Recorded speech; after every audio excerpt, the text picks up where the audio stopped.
Welcome, everyone, to the ACL Athlete Podcast. This is the podcast where we talk about everything related to the ACL, whether that's the injury itself, the rehab process, return to sport, and more. I'm your host, Dr. Ravi Patel, performance physical therapist and coach. Between myself and fellow guests and experts, you'll learn through the lens of the patient, the healthcare professional, and the coach.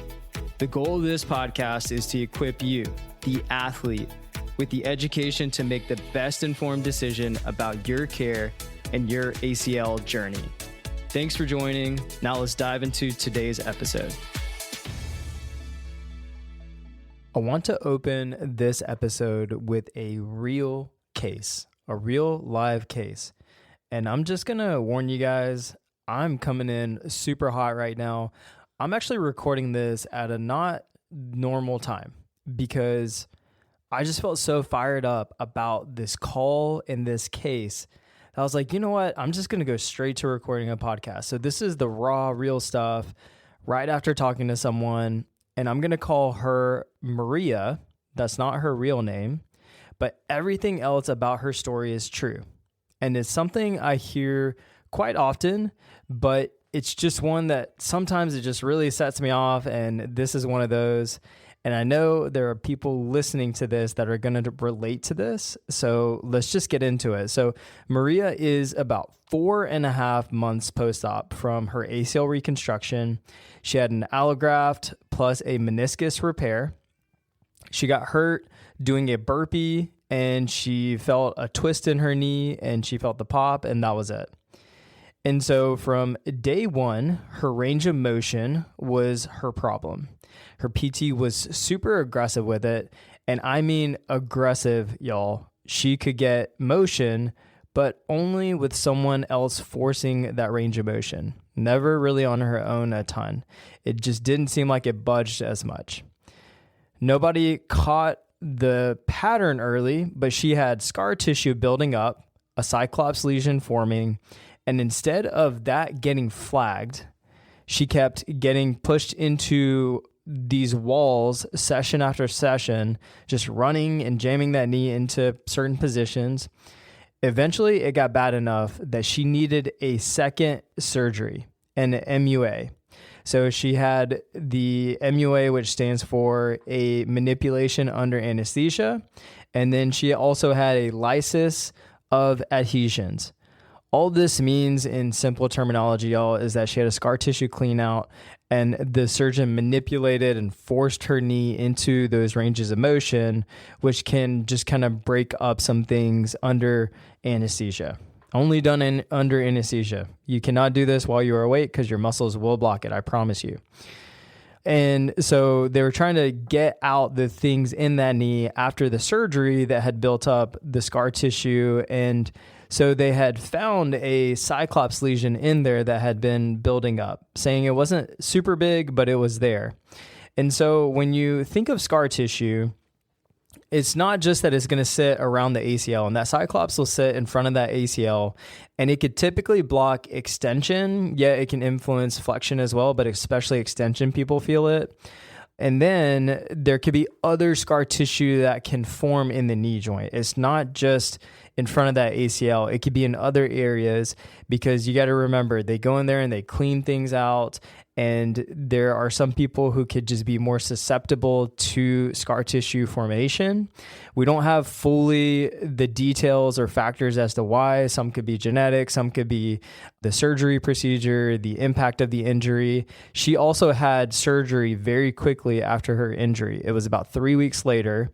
So she went in with a knee that was not very calmed down to begin with. She didn't do a ton of prehab and she moved right into surgery. So another variable or reason to maybe delay the surgery a little bit longer, but again, no fault of their own. They're just told, hey, get in there and have the surgery, right? And so this is where it is very important in terms of this process to be able to recognize some of these patterns of what is happening, especially the fact that she's not making progress with her range of motion, and also just the fact that they are cranking on this knee and she is continuing to have these challenges with range of motion. Now, in our experience, we think that scar tissue and cyclops lesions, for example, are underestimated. And this is something that I think will be proven true. And this isn't something I can confirm, but I have a hunch that what we see in the research currently, and even in previous episodes where I've talked about this, I think it is underestimated. And I think it is more prominent in the quad tendon specific graft type. Now, with that said, this is an allograft. But the thing is that scar tissue and cyclops can still form in other procedures. It's just we see the severity of them and the frequency of them lower compared to a quad graft, for example. But the thing is that we think that this is very underestimated, and we see a lot of people who are dealing with this. And I think sometimes people who are operating in life and in this process, they might just have a slight bit. And so their range of motion isn't fully back. It is really this gray area that exists unless it's very obvious where your flexion is really limited or your extension is limited. But if you're off a few degrees, like there's sometimes some situations where I'm like, maybe there is some scar tissue in there, but there is going to be certain conditions where it just doesn't make sense to go back in that knee and clean it out. Again, I don't want to get into the nuance of that because that is not the point of this conversation and of this episode. But with that said, it is underestimated in our opinion, and there's a lot more people walking around with it. And so I think it's really important to be able to be identified. And that's one of the things that our team has gotten so good at is identifying early on versus waiting until people are too far into this, especially when we start to notice these patterns. And so we see this stuff consistently. And I think that this is a case truly where this person could have been identified earlier and they could have been referred back to get an MRI and to be able to look at the knee because it's not adding up in terms of the range of motion and what she was feeling, and could have tackled this earlier and not had to deal with all these issues.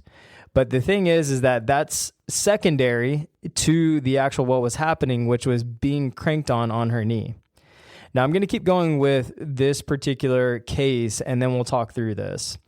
But after she was getting all this manipulation, just, hands-on kind of pressure of trying to force this knee into certain positions, she ended up having that surgery, the MUA, and the lysis of adhesions, the scar tissue clean out. And 3 weeks after that second surgery, we actually connected, which was actually today. And I'm recording this right after because I told you I'm just fired up about it. She has had 40 physical therapy sessions at this point, 40. And the last 3, she said she would not let them bend her knee anymore. She just could not take it.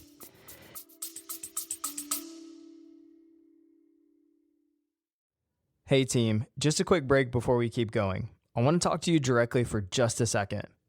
I'll be completely honest here. I've been hesitant to promote what we do on this podcast, but I realize this is not actually serving you.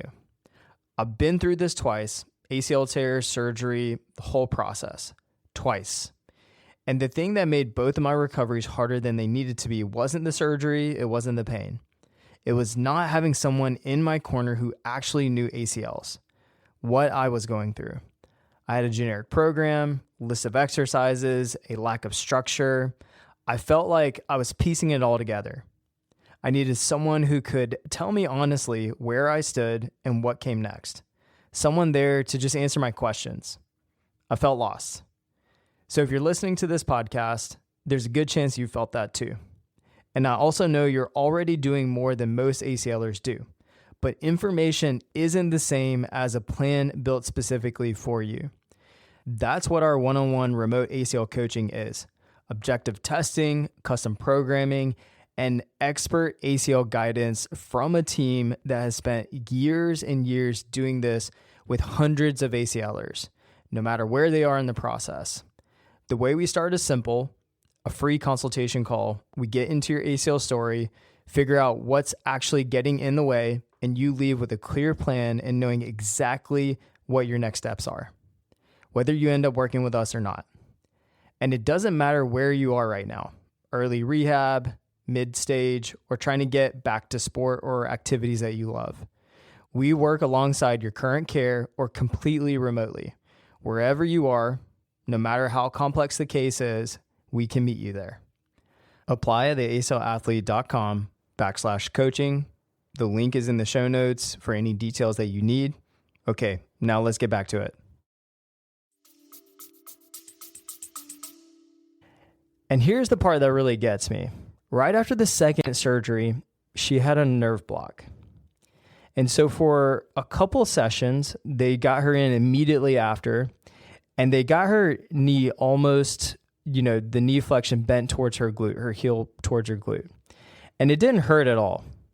And, in that moment, I'm sure it felt like a win. And there's this pressure of like, hey, we need to get your range of motion back. You just had the surgery.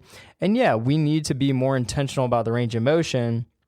But when the nerve block wore off, the pain hit like crazy. And she hit a wall. And her words to me on the call was, I was guarding my knee, my body's stiff. And she said to them, you guys are traumatizing me. And she told me on the phone, she was like, I feel traumatized by this. And her partner was actually on the call too. And he described what he'd watch happen in that clinic, his words. They would push on her legs and be like, yeah, you're going to cry, and hold her down. It looks like absolute torture. This is literally verbatim his words. And she told me she would scream, she'd curse, she'd cry. She looked at the PT mid-session and said, I can't do this anymore. This is bigger than me. And this is a woman who doesn't quit. Her own partner said it.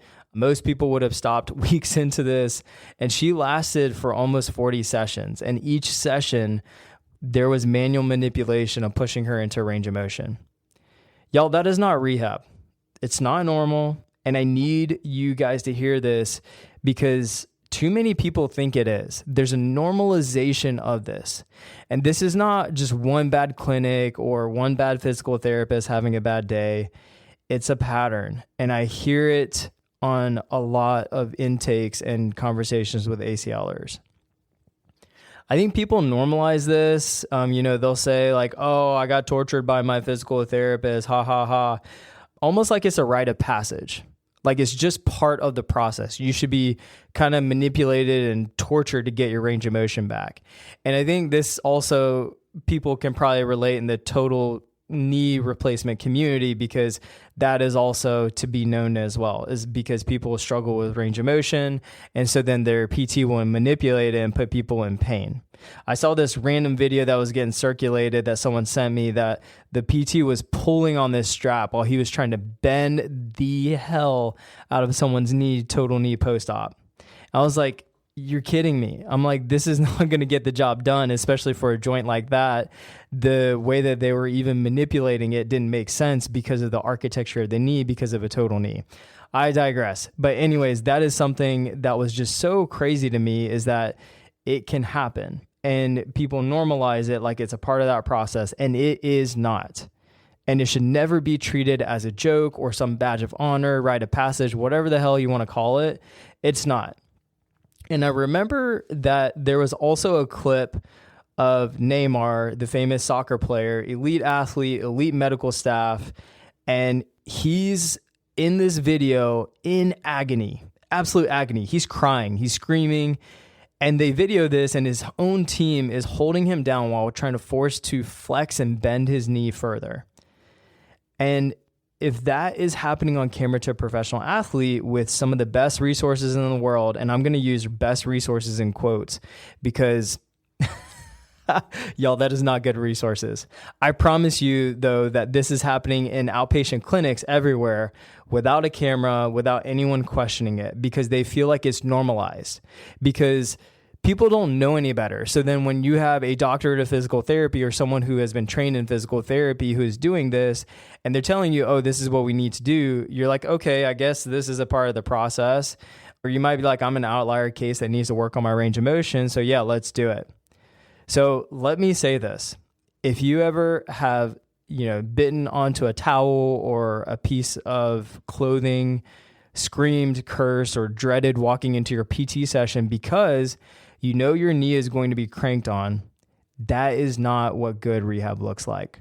This is a failure on the physical therapist, the clinic, and that is a full freaking stop, y'all. Full freaking stop. And it broke my absolute heart being on this call as she was breaking down on the call, just talking through this. And her partner there talking and just kind of supporting her. And then for us to talk through what a plan actually looks like of like how she can tackle this. And she doesn't need someone to just manipulate her knee, and she can actually control this process.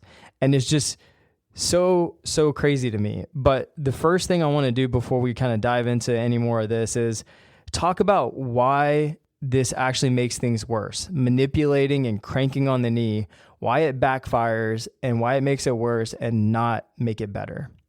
When someone forces your knee past what it can tolerate, and we're going to say tolerate as a certain threshold. Now, when you look at the pain scale, let's just kind of use that 0 to 10, right? There are certain degrees of pain people will feel. Instead of getting too caught up in numbers, let's just say people have a low level of pain, a moderate level of pain, and a high level of pain that they are sensing. And when we say tolerate, I'm just going to use the green light zone area is what we call it. If we're using green light, yellow light, red light. Green light, low level of pain. Yellow light, moderate level of pain. Red light, high levels of pain, right? And usually people can identify that. They could tell themselves, I'm in a low, moderate, or high bout of pain. And when you say what I could tolerate, everyone's going to say I have a high pain threshold. I could tolerate a lot of pain. Every single person says it in the course of being a patient as a rehab person. But the thing is that what you can tolerate doesn't mean let's go into the red light, high levels of pain. We're talking green light. Ideally, yes, you might experience some discomfort, but it needs to be truly tolerable. The thing is that pain is a noxious stimulus. You are pushing tissue beyond its threshold. And that is an alarm sounding off on your body. And so you need to know when you need to poke the bear versus when you are really pissing that bear off. And that is really, really important. And your body doesn't just shrug it off when you push it beyond its threshold. It responds to it just like a threat. More swelling, more pain, more guarding. You are teaching your own knee to protect itself against, this person who is supposed to be trying to help you, but it's going into fight or flight mode. And it's like, I don't like this. And it's kind of pissing me off. And so think about what happened to Maria with that nerve block. It's the same as I kind of told her like a bunch of painkillers, right? So you can just push through anything. The pain is masked, but it's not gone. You're just changing the signal. You're blocking the signal.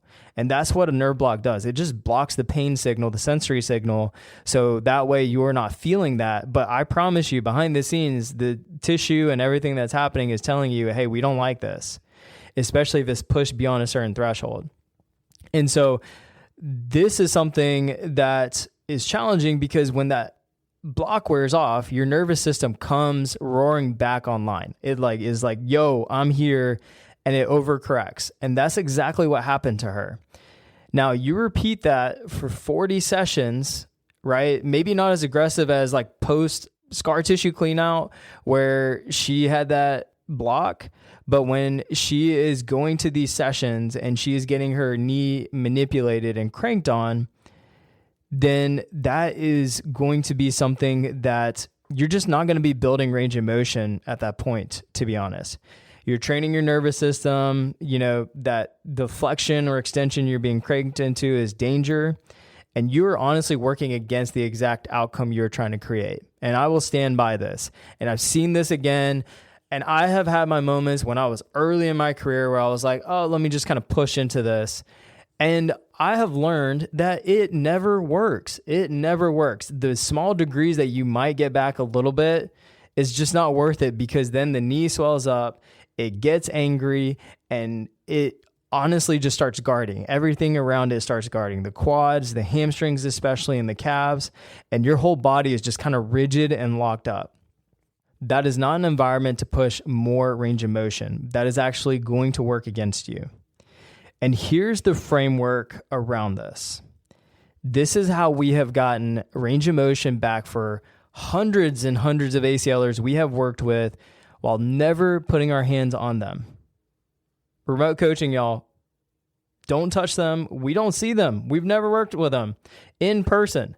They have been across the entire side of the country and other countries. So we have physically been unable to touch them, and they have been able to get their range of motion back. The thing is that yes, we work in a passive range of motion, and that is going to be an assessment and a proxy for us, but we're also going to prioritize active range of motion as well. And this is the problem that happened here, is that they were focusing too much on passive range of motion here and relying too much on end range and using the PT to reinforce that, even though her body was telling her no. And so the lasting range of motion comes from the ACLer, the patient producing that motion themselves. That's why the CPM, y'all, when those little machines post-op that some people get, that just bend your knee for you, kind of like a sliding scale. Those things, yes, it will help move the knee some, but guess what? People's range of motion doesn't magically come back because they do that. They still have to actively work to get that knee to move. And I can attest to this because I used my first ACL without that. And then my second ACL, my surgeon recommended it. I didn't know any different. And the thing is that you're still going to need to do it actively, not from someone else forcing it on the knee. Passive work does have its place, as I shared, and we use it. The thing is, it has to be dosed in correctly, but then the active piece is really going to drive the change. That's the real change. Microdosing over a bolus of dosing is so key. I'll repeat that just because that's a weird word. Microdosing versus this bolus or large bolus of dosing is the key here. Instead of one brutal 20, 30-minute session of aggressive range of motion stretching, you spread short, low intensity bouts throughout the day. Higher frequency, lower intensity, especially early post-op. Undercook it, then titrate that dosage. Even if it's a degree or a few degrees by day, you will get there. I promise you, versus trying to win this entire thing in a day or two. And that's what people try to do. And I feel like sometimes PTs try to do this when they're working on this range of motion that they should really not bother with. Look, I get it whenever they're early post-op and you might want to help with some passive movement to get them comfortable bending the knee, especially if it was a gnarly surgery or pain is intense and they're very apprehensive. Look, I get that. Again, we could still guide that without any hands-on work, but I get it. But if you're cranking into these end ranges, that is just a full red flag. And so when you talk about undercooking it and then titrating that dosage in, you start below what you think the knee can handle. You watch how it responds. You adjust from there. You are never trying to deliver a giant bolus of stress to a joint that is already sensitive and reactive. It is just looking for another thing to be pissed off about. So the dose response is your feedback loop here, because each small bout that you do, you can actually see how the knee reacts to that exact stimulus. That feedback is an important part of this system, because then the second you go all in on one aggressive session, you lose that information, because it is just going to override and is likely going to flare the knee up.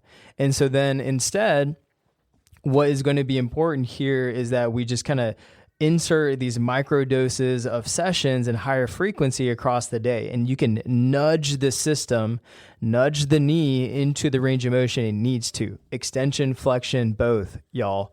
And I'll say the track record part again, because it really matters. Hundreds of ACL athletes we have worked through remotely, never touched them and never seen them physically. Their range of motion came back anyway. That is just not a theory, y'all. I'm telling you this.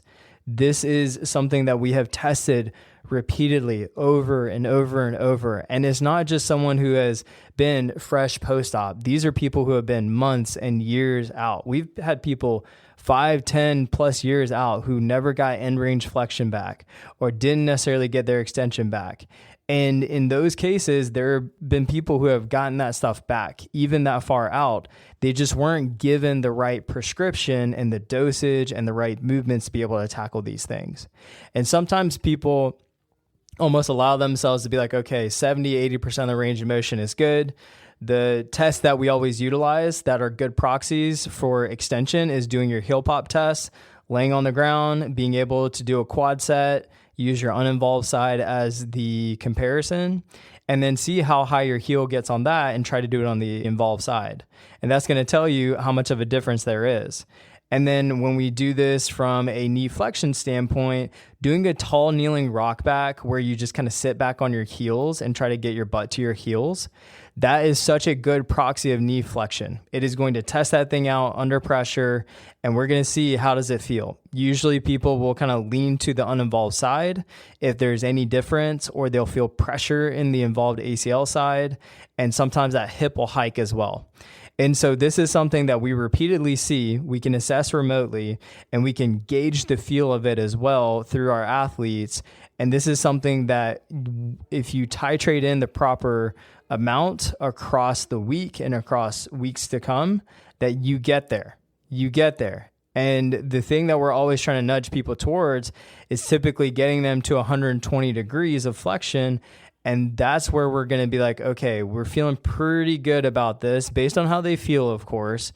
We're going to do a full profile and testing and then be able to see like, okay, what else do we need to tap into here? Or is this something that we just need to nudge along? And some people it comes quickly and some people it just takes time. But this is why you have to work with someone who knows this stuff that isn't cranking in to your knee. And I want to be fair here because this isn't just a simple manipulation is bad, active work is good for every single case. Sometimes there is a true and real mechanical block to this. It could be scar tissue, it could be cyclops lesion, other things going on in the knee. And in those cases, no amount of active range of motion work or microdosing is going to get you there because you're also not necessarily dealing with a mobility issue. You're actually running into a physical wall. So that is exactly what happened to Maria before her second surgery. That pattern should have been caught earlier. And that's what's really important here. And manipulating a knee that is just blocked mechanically here, it's not going to break up that scar tissue. It's just going to reinforce that cycle, the stress cycle that they're dealing with of having that swelling, having the pain, having the guarding without truly ever solving the actual problem underneath it. And what happens is that these people, they develop PTSD with these types of situations. I kid you not, this person was so emotional and I could just feel it and I could palpate like just how it felt. And this is something that we see through this process with people working with in-person PTs. And sometimes their surgeon even is proactively like, yeah, I'll have them crank on it. And I'm just like, man, where are we at in this place that people think that this is going to be the thing that gets them there? And logically, sure, it makes sense. But I'm not faulting any of you for this because you're not supposed to know this. It's supposed to be your provider who is supposed to be able to provide the guidance. And that's the thing that is so challenging with this is because a lot of people just never update what they're doing or learn further in this. And then they're just like, oh, well, this is how I'm going to get everyone's range of motion back. And to me, if I just had to just call this out, and I see this a lot, is that I think a very poor environment for the knee, and what I mean is consistent swelling, pain, muscle guarding, and just an inflammatory cycle that just lives there. And it's something that I think really perpetuates this scar tissue formation because you have this knee that is healing and trying to calm down, and you're further reinforcing just this perpetual inflammatory cycle that is just going to really make the scar tissue lay down. And I don't love it. And I think it contributes a lot to people just continuing to build more scar tissue. So I can't prove this, but who's to say that also this cranking into the knee and perpetual just inflammatory response, the swelling and the pain didn't also exacerbate some of that scar tissue formation? Versus let's listen to the knee, let's get it quiet, let's allow her to titrate the loading and the pushing of the range of motion work. That is what's going to help it get there and probably keep the knee a bit more calm and less guarded, and especially the inflammatory process to chill out a little bit, because that's what we're trying to do in that knee.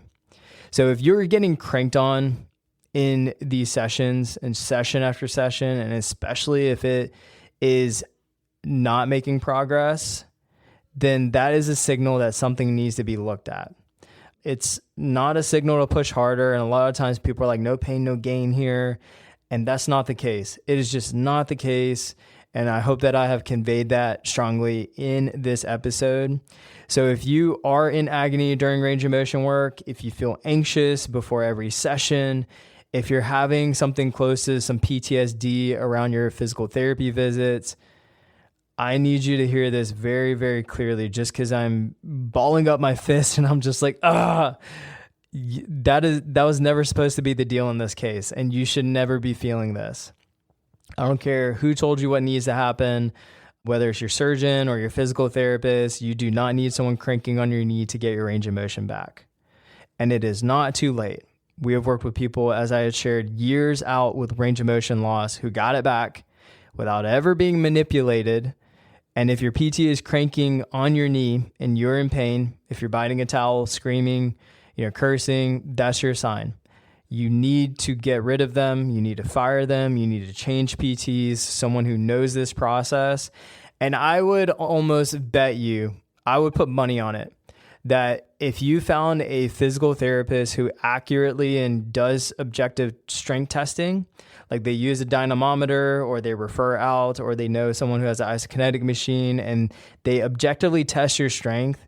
And if you looked at those PTs and you looked at the PTs who cranked on your knee, there would be an inverse relationship, meaning there will be a strong relationship between those who truly strength tested and the people who cranked on your knee would be very, very low, aka non-existent. Because usually those people who are strength testing are also keeping up with the literature. And guess what? I asked this person, has your knee been strength tested at all? Has your PT talked about it? Have you seen anyone else doing it in the clinic? And she said no. I was like, oh, go figure. And so this is something that you need to make sure that if this is happening, get rid of them, find a different one. And I'm going to be pretty strong on this. Find someone who understands load management, how to be able to get you there without being in this pain and agony, and how the nervous system actually responds to stress. And not someone who is just kind of forcing, these things or trying to be macho because they're a PT. It's just not going to work, y'all. You should never have to be in agony to get your range of motion back, ever. If someone tells you otherwise, they do not understand what they are doing. And that's going to be my episode for today. So if you feel that this is who you're working with, please make a change. I promise you it will be worth it. Whatever growing pains that come from it, it will be worth it, especially in the long run. And if you need any help, we are here to help. This is your host, Robbie Patel, signing off.